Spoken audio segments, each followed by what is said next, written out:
পাঁচ নম্বরটা হচ্ছে ওয়া আনতুম তুহিব্বুনাল জান্নাত ওয়া লাম তা'মালু বিহি।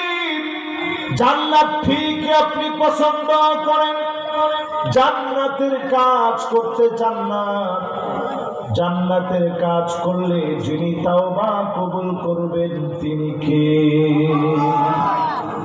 একটা সওয়াবের কাজ করবেন, গুনাহ মাফ হবে। সওয়াবের কাজ করবেন, গুনাহ কাটা যাবে। সওয়াবের কাজ করবেন, সাইয়্যাতকে আল্লাহ বদল করে দিবে। জোরে করে আল্লাহু আকবার।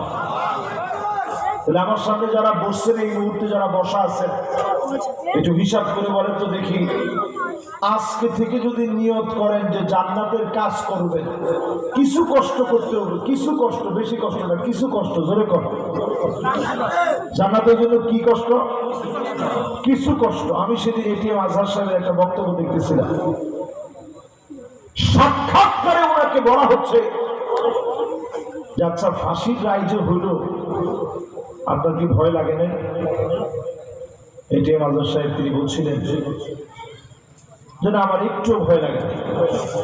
ফাঁসির রায় যখন হয়েছে তখন আমার শারীরিক অবস্থা চেক আপ করার জন্য আসছে ডাক্তার। তো চেক করতে যখন আসছে, ডক্টররা দেখছে সব একেবারে নরমাল আছে, একটু হার্টবিটও বেড়ে যায় না রায় শোনার পর। তো রায় শোনার পরে যখন হার্টবিট বাড়ে নাই, ওনার ডাক্তাররা বলতেছে আপনি ঠিকঠাক আছেন কেন?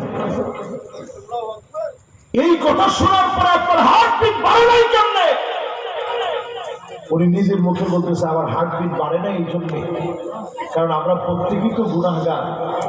কুল্লু বনি আদম খাত্তা, সব বনি আদমের গুনাহ আছে।